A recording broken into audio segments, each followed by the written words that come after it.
nggak sih Anda dengar sebuah klaim yang kedengarannya meyakinkan sekali, apalagi kalau menyangkut kesehatan atau risiko-risiko besar, sampai-sampai Anda jadi ragu gitu sama penjelasan resmi? Pasti sering ya. Sering banget.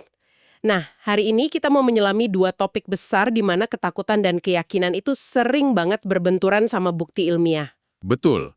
Kita akan bahas soal konspirasi penyembuhan kanker dan mitos-mitos yang menyelimuti bencana Chernobyl. Dua topik yang berat nih.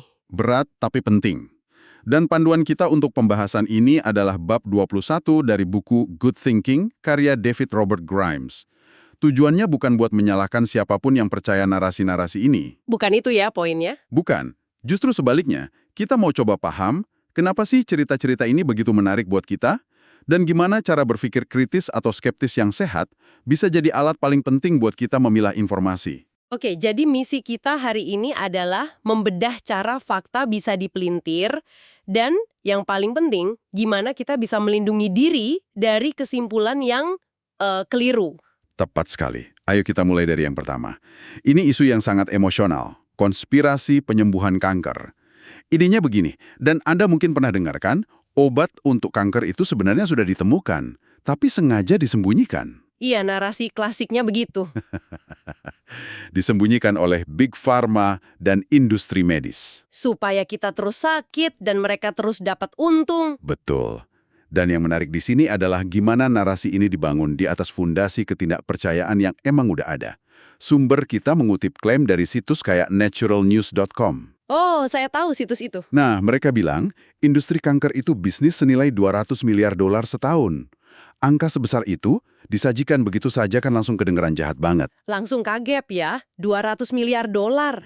Ini langsung menyentuh rasa curiga kita ke korporasi besar dan menawarkan jawaban yang hitam putih untuk masalah yang sebenarnya sangat rumit dan menyakitkan. Tapi kan wajar nggak sih kalau orang jadi curiga?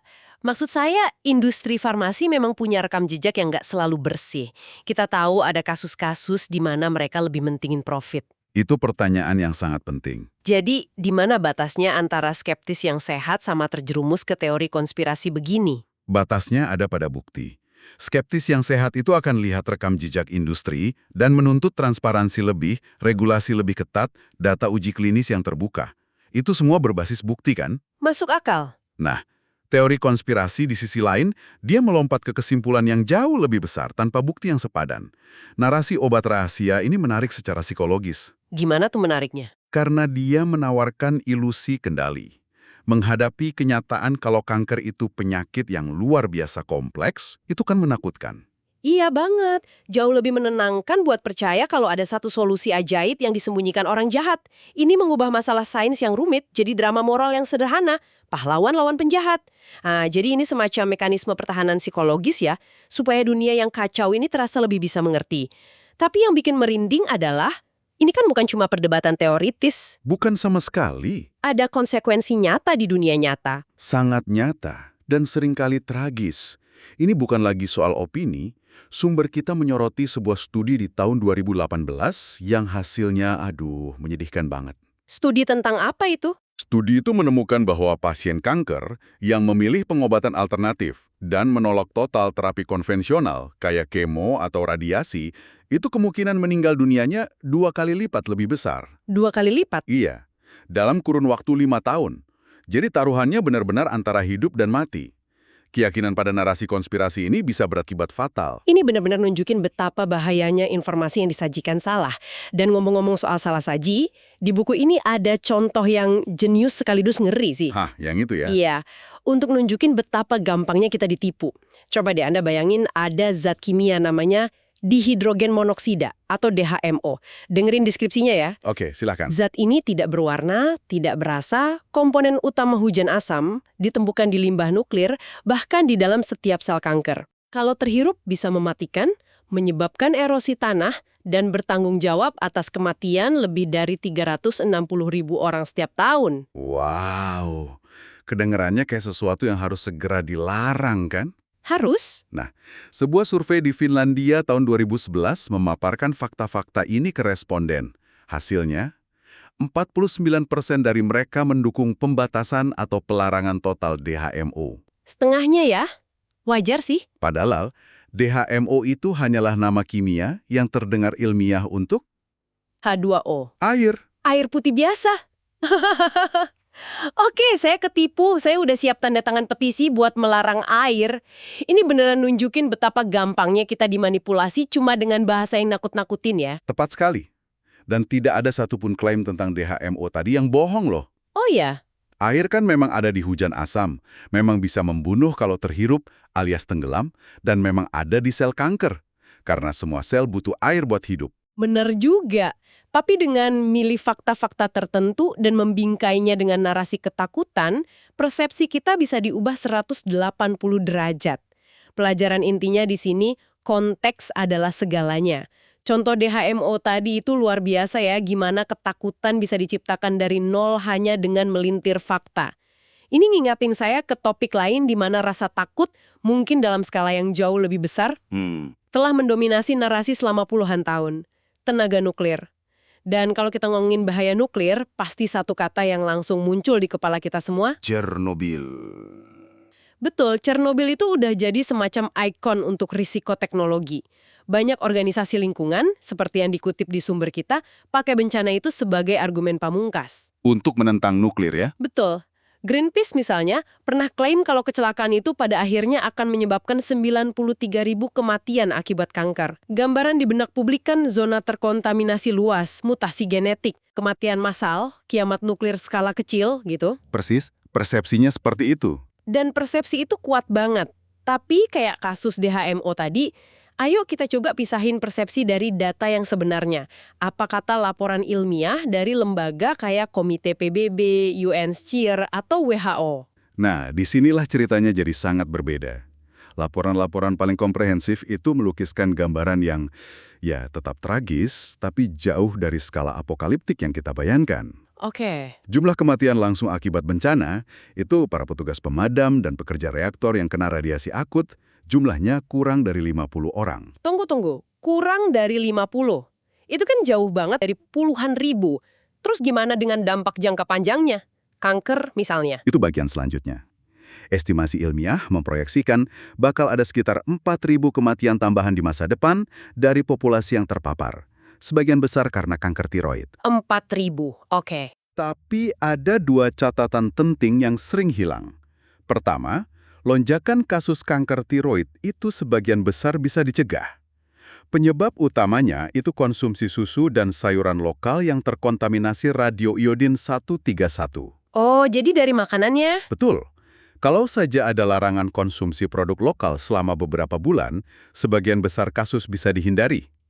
Kedua, kanker tiroid itu untungnya salah satu jenis kanker yang tingkat kesembuhannya sangat tinggi. Jadi biar saya perjelas ya, angka kematiannya meskipun tetap tragedi besar, itu 50 orang langsung dan proyeksi 4.000 kasus fatal kemudian, bukan 93.000. Bukan sama sekali. Ini kan menimbulkan pertanyaan besar. Kalau dampak Chernobyl nggak sebesar mitosnya, apa konsekuensi dari ketakutan kita yang berlebihan terhadap nuklir? Nah, disinilah ironi yang tajam muncul.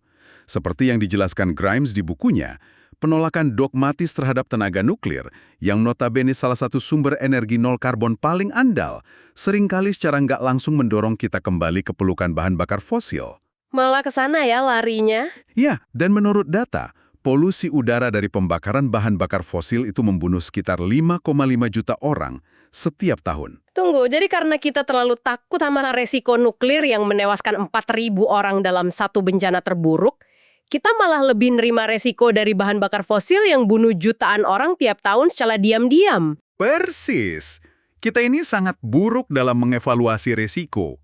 Resiko yang dramatis dan tiba-tiba kayak Chernobyl terasa jauh lebih menakutkan daripada resiko yang kronis dan tersebar kayak polusi udara. Padahal angka kematiannya jauh lebih tinggi ya. Jauh lebih tinggi. Buku ini kasih contoh yang gamblang banget. Setelah bencana Fukushima tahun 2011, Jerman mutusin buat nutup semua reaktor nuklir. Hasilnya? Apa hasilnya? Untuk nutupin kekurangan energi, mereka justru bangun lebih banyak pembangkit listrik tenaga batu bara. Jerman pun jadi penghasil emisi karbon terbesar di Eropa. Luar biasa. Jadi kebijakan yang didasari rasa takut malah memperburuk masalah perubahan iklim. Ada contoh sebaliknya nggak? Ada. Lihat Prancis. sekitar 78% listrik mereka dari tenaga nuklir. Hasilnya, Prancis punya udara paling bersih dan emisi karbon per kapita terendah di antara semua negara industri besar. Wow. Ini contoh klasik dari apa yang disebut yang sempurna menjadi musuh dari yang baik. Karena nuklir nggak 100% sempurna, kita tolak, dan akhirnya terjebak dengan solusi yang jauh lebih buruk.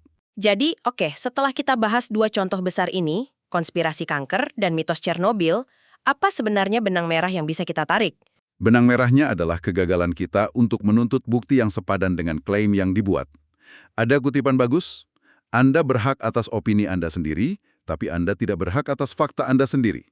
Nah, itu dia. Disinilah peran skeptisisme yang sehat jadi krusial. Perlu ditekankan ya, skeptis itu bukan sinis. Sinisme itu nolak segalanya tanpa bukti. Skeptisisme itu menunda kepercayaan sampai ada bukti yang cukup. Oke, jadi gimana kita bisa menerapkan skeptisisme sehat ini dalam kehidupan sehari-hari? Kalau kita dihadapkan pada sebuah klaim, apa yang harus kita lakukan? Buku ini menyarankan semacam daftar periksa mental. Bisa kita sederhanakan jadi 3 pertanyaan utama. Pertama, lihat kualitas bukti. Kualitas bukti, maksudnya gimana tuh?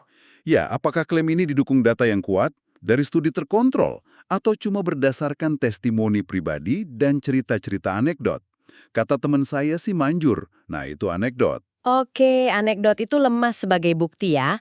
Lalu yang kedua? Kedua, perhatikan beban pembuktian. Pihak yang membuat klaim luar biasa lah yang punya kewajiban untuk menyediakan bukti yang luar biasa juga. Prinsipnya Carl Sagan ya. Betul.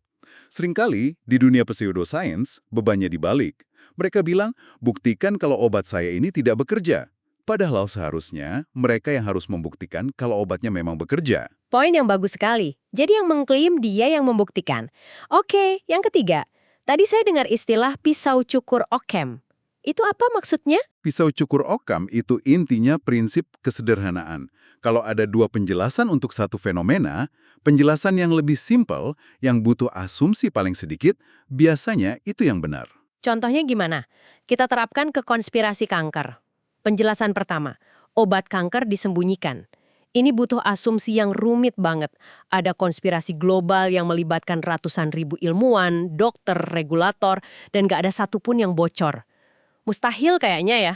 Kanker adalah penyakit yang sangat kompleks, dan kita belum menemukan penyembuh universalnya. Mana yang lebih sederhana dan lebih sesuai dengan semua data yang kita punya. Jelas yang kedua. Nah, itu dia. Jadi, pada dasarnya, ini semua bermuara pada membiasakan diri untuk bertanya, bukan langsung menerima jawaban. Terutama kalau jawaban itu terasa terlalu nyaman atau pas banget sama keyakinan kita. Tepat. Justru di saat itulah, alarm skeptis kita harus berbunyi paling kencang. Gampang banget kan nerima informasi yang mengkonfirmasi apa yang udah kita yakini. Tantangannya itu menguji keyakinan kita sendiri dengan bukti. Hari ini kita udah lihat ya bagaimana narasi yang kuat, entah soal penyembuhan ajaib atau bencana katastrofik, bisa dengan mudah mengalahkan bukti dan data. Pelajaran pentingnya buat saya sih, bukan kita nggak boleh percaya apapun, tapi kita harus belajar bagaimana cara percaya dengan lebih bijak. Benar sekali. Skeptisisme itu bukan tembok yang menghalangi kita. Anggap saja dia sebagai saringan yang canggih. Saringan ya? Iya. Saringan yang bantu kita memisahkan informasi berharga dari lautan kebisingan di sekitar kita. Dan ini bukan proses sekali jadi. Ini kebiasaan yang terus-menerus kita latih. Sosial sampai obrolan warung kopi, gimana cara Anda secara pribadi akan melatih saringan skeptis Anda saat dihadapkan pada pilihan antara sebuah keyakinan yang terasa menenangkan dan sebuah kebenaran yang mungkin terasa tidak nyaman? Mana yang akan Anda pilih untuk diselidiki lebih dalam?